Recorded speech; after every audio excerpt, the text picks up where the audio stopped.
Hey, hey, hey, Charisma here. Welcome back to Charisma Daily. Do you know that 63% of people feel intimidated if their partner asks them to sign a prenuptial agreement?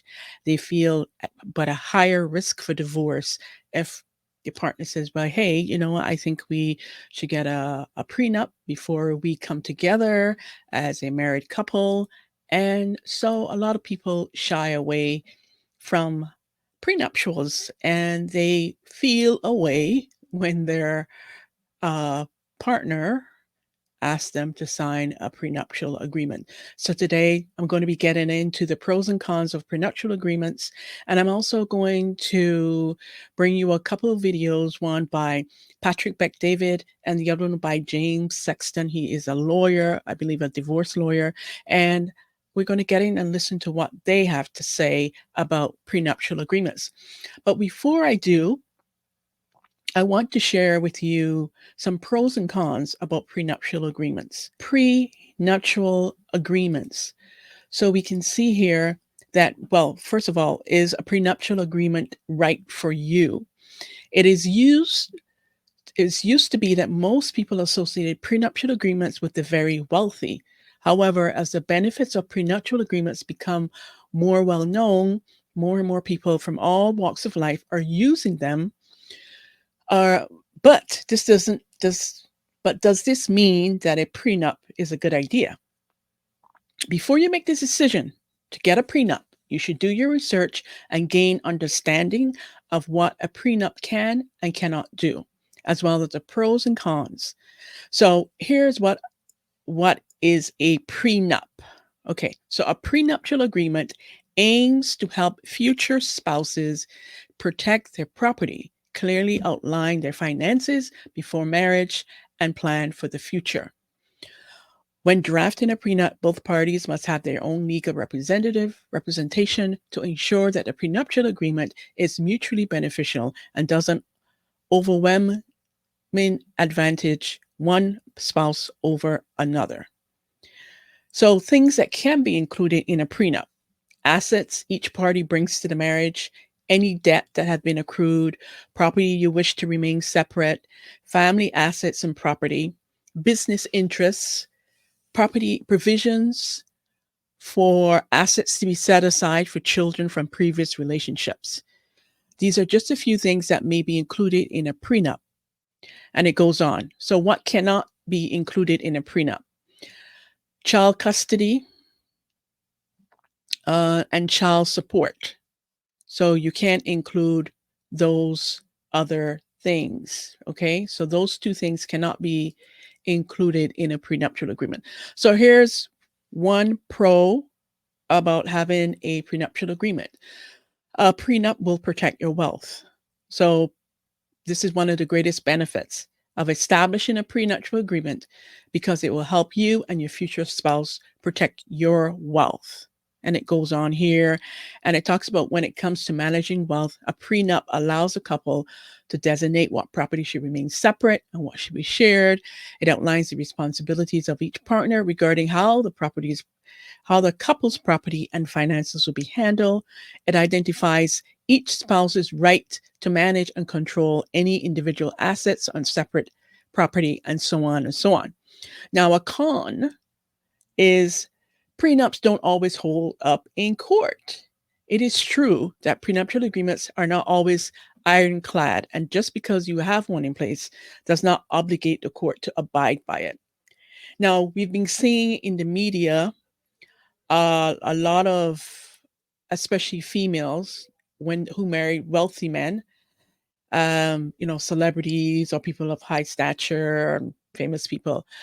We always seem to have that, the woman goes into the marriage, she's okay with the prenuptial in the beginning, and then once they get to the point of divorce, um, she finds a way, or she tries to find a way to wiggle herself out of it.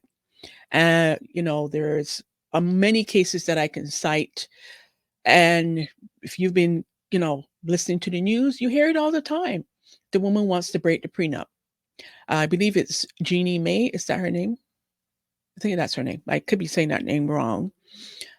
She recently said that she did not understand or she was felt pressured as she had to sign the prenup a few days before they got married. But yet they were dating for, I think, a year and some before they actually got married. But yet she felt pressured to sign the prenup a few days before they got married. And she wanted the prenup to be thrown out. But to me, it's just games that modern women play when they want to get out of, what they agreed to in the beginning. And it's not good. Anyways, let's continue. So that's one con, that it don't always hold up in court. Another pro is that it makes future legal processing smoother. So, as mentioned earlier, prenup is not only used when a couple separates or divorces. While yes, a prenuptial agreement can make the divorce process much smoother and less stressful, it can also make your end-of-life planning and estate planning easier. All right. Then moving on, another con, it suggests a distrust in the relationship. So there's more of a myth that a true con to prenuptial agreements. Unfortunately, prenuptial agreements have gotten a bad reputation because people think, well, if my partner, impending husband or wife asks me to sign a prenup, that he or she doesn't trust me, so that it gets a bad, and that's not necessarily true. Like before, as I mentioned, it's about really protecting you and protecting your assets and so on. And if you have children before the marriage, making sure the children are taken care of if you pass, and so on and so on. However, we're going to get into hearing what Patrick Beck David has to say about prenuptials. Let's go. It's on prenups. I'm all for it. Do you have a prenup? Absolutely. I'm all for it. I think you need to have it. And let me tell you what it did to our relationship when we have a prenup. Yeah. So do you have one yourself? Or I do. Okay. Yeah. So let me tell you what it did for us. So here's what happened. Family calls. Hey, babe, such and such happened with my mother's cousins, nephews, wife, whoever it is. And I want to bill this guy. I need $8,000. Here's $8,000, babe. And you go to work and you're kind of bitter at your wife. You're like, I don't even know who this person is. Why the hell are we billing this person out $8,000? Hey, babe, this person died and we kind of have to help with the funeral, final expense. They don't have any money. $18,000. Wow. Okay, here's $18,000. When those things happen 2, 3, 4, 5 times, you're eventually a little bit annoyed. She says, I want to buy that new Chanel purse. How much, babe? Well, it's up a little bit, $12,000. Okay, go buy the Chanel purse. Somebody may say, what's wrong with that? What's wrong with this? No problem. Everybody has this different set of guidelines. I like where we have your money, my money, our money. Yeah. This is your money. You want to buy that Chanel purse? Buy it with your money. If I want to buy that purse for you, I'll buy it with my money, so you know I bought it with my money. It's a form of I bought it with mine rather than our money. Okay. Yeah. If we have something that we're doing for our kids and ourselves, which is us, team us, this is our money. If you want to spend $50,000 on your nephew or your niece, you don't even need to ask me because you're using whose money? Your money. Your money. Exactly. I noticed that minimize arguments to the point where no one's being judged. No one said, why are you buying that purse? Why are you doing this? Why are you buying that? Why? No. So we go to Louis Vuitton when this thing gets set up and she says, can I see that purse? And can I see that purse? Yes. How much is that? 35. How much is that? 45. She looks at me. I want to buy these. And I look at her, I'm like, okay, I'm buying it with my money. Okay, go for now, it. what if she doesn't have money, though? What if she is stay-at-home mom, she's not having income, but she wants, let's just say, the $10,000 Chanel purse? But how much do you make? How much do you make? Say, so give me that scenario, but give me the case study with the husband. What does the husband make? Gosh, let's just say $1 million a year. If he makes $1 million a year, and you know you're going to set up a prenuptial agreement to protect you, create a portion, an account where you put money in where she can do whatever she does without asking you. Yeah. That's the account.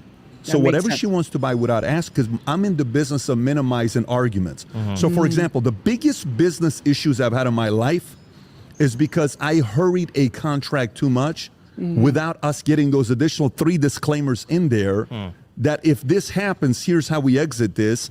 And because we didn't have that, it caused an argument. I don't want that. So let's spend a little bit more time with the contract, have your lawyers talk to our lawyers. Let's take one more week, and let's see what else we want to add into this. What if it doesn't work between the two of us? You say, Pat, so let's just say you all of a sudden wake up one morning, you say, Pat, I'm already worth $20 million. We're partners 50-50. I don't want to do anything. I have the right to buy you out at the market value at the time. I can go find finance and can buy you out. But if that's not in the agreement, guess what you can do? I don't want to sell. I just want to take my profits every year. Now I hate you. Now we have issues. So the same thing with marriage. If the guy's making $1 million and you're worried about the money she's spending, put $4,000 a month in an account. This is an account for you. This is our account expenses. This is your account. Do whatever you want to do with it. That prevents some of the arguments. If you enjoyed this video, I gave a keynote a few weeks ago in Las Vegas. Absolutely. I agree with him 100%. So the takeaway from what Patrick Bet-David says that a prenuptial agreement reduces arguments in the marriage, especially when, the spouse or his wife or your husband, family members, extended family members need support, need help, need bailing out, need, died and need funeral expenses to be paid, et cetera, et cetera. So having a prenuptial agreement and also having separate accounts really minimizes arguments, because if she wants to go buy her Chanel purse for $12,000 or whatever, how many Chanel purses, she can do that with her money, while at the same time their money that they've pooled together in their joint account is protected and he has his money. Now, Graham brought up a very interesting and great question. What about if she's a stay-at-home mom and that the husband is making quite a bit of coin, $1 million and beyond, his business is going well. The wife stays home and looks after the kids, looks after the house and so on.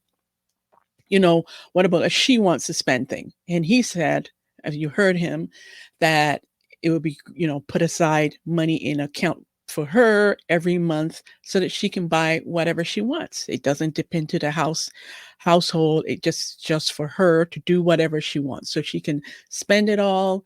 She can buy whatever she wants. And that will minimize friction. It will minimize stress and arguments in the marriage. So I hope that was helpful.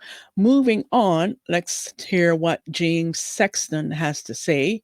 He is a lawyer, I believe a divorce lawyer. Let's hear his opinion on this matter. Standpoint. What we mean when we say I got married is a state agency. It's been created by the state. Like, this is a legal status that most people who are in it know nothing about. They just did the most legally significant thing they're ever going to do other than dying. And they have no idea what rights and obligations it created in them. And the first time they're going to get an education about it is in my office. That's crazy. Wow. When they get divorced. That's crazy. And so prenup is an opportunity to learn something about it at the start. So first of all, whenever someone approaches me about prenups, and that's like 4 or 5 times a week probably, depending on the season. Right before wedding season, we get a lot. When's wedding season? Well, it used to just be the summer. They say when you marry in June, you're a bride all your life. That's from some Rodgers and Hammerstein musical. Now the fall is very big too. People love fall content, fall weddings, pretty, pictures and things. Fall content. Yeah, fall content. It's good on the hashtag gram. Fall content. Yeah, All it's all right. for the gram. That's a hashtag. Weddings is for the gram. I have to tell you, weddings is performative, man. See, the problem is though, it's curated. So it's here's us picking the cake. It's not here's us doing the prenup. Exactly. You know how many people I've done prenups for that I've watched on their social media or them being interviewed by Andy Cohen on Bravo and saying, "Well, no, we don't have a prenup." Yeah, you do. Yeah, you do. You do. It's in my office. It's in a folder. Yeah. You I have a don't prenup. even know. That's beautiful. But prenup. Why would they lie about having a prenup? Because they're more interested and will care about what other people will say and will judge them for having a prenup. This is crazy. But I mean, the reason why you get a prenup is for the benefits, right? So why would you be ashamed to say you have a prenup? Interesting. Prenups are not published anyplace. They're not filed with a court. They're maintained by the 2 people that signed it and their lawyers. That's it. So nobody has to admit that they have a prenup. Beautiful. But there's a certain problem with that insofar as a lot of people have prenups, and we need to normalize prenups. Yeah. Like, there's no reason not to normalize prenups. There's no reason not for until some famous people say, yeah, we have a prenup. We're crazy about each other. It's why we're getting married, but yeah, look, we're getting, I don't want to get a car accident, but I got a seatbelt, you have it just in case. And, I mean, what do you do if you're running a company? Like, what does that have to do with a prenup? You're running a $100 billion or $1 trillion company, Jeff Bezos. I suppose his marriage was before Amazon. Yeah, his was before it was anything. But like, how does that work in a prenup? Like, well, no, actually, it's the same. I mean, what you're doing with a prenup is you're identifying how things will be classified in advance. So you're creating a set of rules, and then you both can function under those rules during the marriage. So like for a brief time, I taught a family law drafting class at a law school. And when we would do separation agreements and we would do pleadings, it was lots of fun. When we would do prenups, I would say to the students, what's the main thing you need when you're doing a prenup? And they would say, well, you need asset disclosure. And I'd say, well, that's not the main thing. And they'd say, well, you need, technical language. I said, nope. Main thing you need is a crystal ball. The main thing you need is the ability to see what's going to happen in the future. Who's going to have money, who's not, who's going to be successful, who isn't, what people will inherit. Problem is, we don't have that. Right. We don't have that. So what can we do? We can create tranches. We can create structures. We can create systems. And then people can live with those in mind. You enter the game knowing the rules, right? So if this is going to be a submission-only event. If this is going to be no time limit. If we're after a certain number of minutes, we're going into points now, okay? So I can work with that rule set, and I'm going to amend my game based on that rule set. Same thing. You're just going to say, look, what's the rule set? Let's agree on the rule set. And then let's conduct ourselves with the rule set in mind. Let's plan with the rule set in mind. And I think that, and by the way, and if you're going to cheat, you cheat with the rule set in mind. You're cheating, right? You're trying to get around the rule set. So prenups are, when I do a consult for a prenup, the first thing I do is, here's what's going to happen legally if you marry without a prenup. Here's what happens to your rights and obligations. Right. Then what we can change with that, there's almost no limit. You can amend anything you want to. The example I always give is there was a case that went up to the appellate court where a high net worth guy married a very beautiful woman. And there was a provision in the prenuptial agreement that said for every 10 pounds she gained during the marriage, she would lose $10,000 a month in alimony if they divorced. Wow. Okay. And here's her baseline weight as of the time of execution of this agreement. Damn. And I wondered if she was did what a wrestler does. Like, did she did she bulk up right before and then cut when she eventually got divorced? Like, is she in there with sauna, with the suit on? But the appellate court essentially said, I don't know why you married this person, having had them make you sign this, but it's binding. But it's binding. I wish somebody would do a contract like that. Like the rent for this place would be more expensive if I was fatter and cheaper if I was skinnier, and that way I would have to weigh in. Motivation, like some motivation on you. Yeah, exactly. Yeah, that's that kind of prenup is motivating. Well, what's his name? I think Tim Ferriss says that about how he does he said you should make bets with people. It's like, if you gain this much, I got to give you this amount of money, I think he says that in one of his early books. And try to make it binding somehow, which is tough. Yeah. Well, I think when we create incentives of that kind, that's why there was the no nut November, no shave November, sober, all this. Yeah. It was a competition. When people make a competition of something, they gamify something. It makes it something that people are more likely to stick with. So this is interesting that I don't know who the wealthy man made his intending wife sign a prenup that if she gained 10 pounds, she'll lose $10,000 from whatever she was set to gain when they divorce. Now, some people may think, well, I've never heard this before, but if you really think about it, women tend to let themselves go. Not all women, but a lot of women tend to let themselves go when they get married. Let's be real. Women let themselves go when they get married. Men too, to some degree, but more so, it's more evident in women. I don't know what happened. Maybe, okay, you can say, well, after, they have children, they put some weight on, but then most women don't really do anything about that baby weight. And they just keep it on. So here you are, a man, you meet this woman, she's working out, she's fit, she's in good health, and you're attracted to her and on all the levels.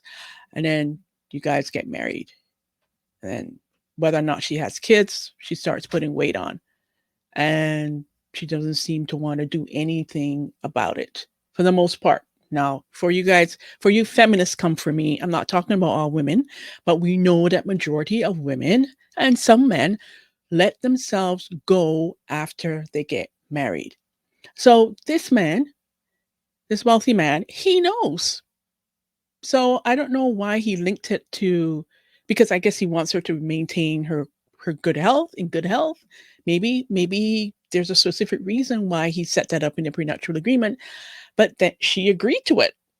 So she went in knowing that these were the stipulations for her to, if she gained 10 pounds, that $10,000, every 10 pounds that she gained during the marriage will come off from the whatever she's set to receive if they were to divorce.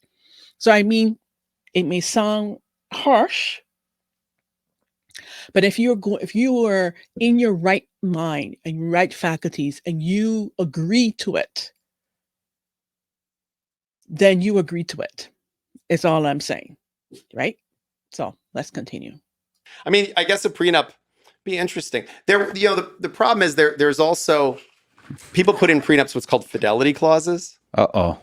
Yeah. Yeah. Yeah. Fidelity clauses, people still do these. I discourage people from doing them. They're the two things that people put in prenups that I discourage people from putting in prenups, but very often people still put in prenups, even with my caveat, is fidelity clauses and sunset clauses. Mm-hmm. So fidelity clauses is, I'm waiving alimony, I'm waiving this, I'm waiving that. But if you cheat, I get $1 million, or I get this much alimony, or I get this amount. And I know the intention is to disincentivize the person from cheating. It's a deterrent to have them cheat. But all it really does is just creates like an interesting legal battle for lawyers. Like, how did you prove that they cheated or not? All right, because what constitutes cheating also? Right. Is an emotional affair an affair? Is oral sex cheating? Is, like what is, and by the way, how do you prove it?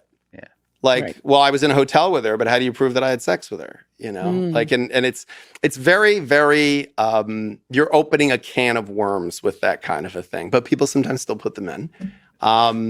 And sunset clauses. Sunset clauses is if we're married X period of time, this goes away, as if it never existed. And why is that a bad idea?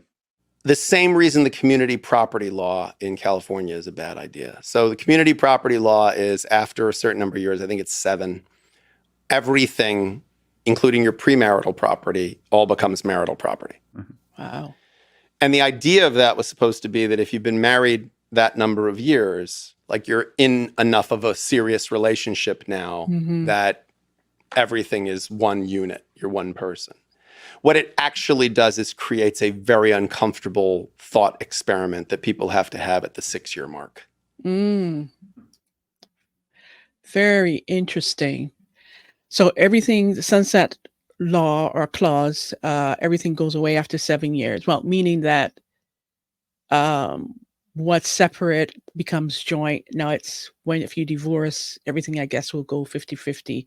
Very interesting. Now talking about infidelity, you really think if the person wants to cheat, they're not going to cheat regardless if you have that clause in your prenuptial?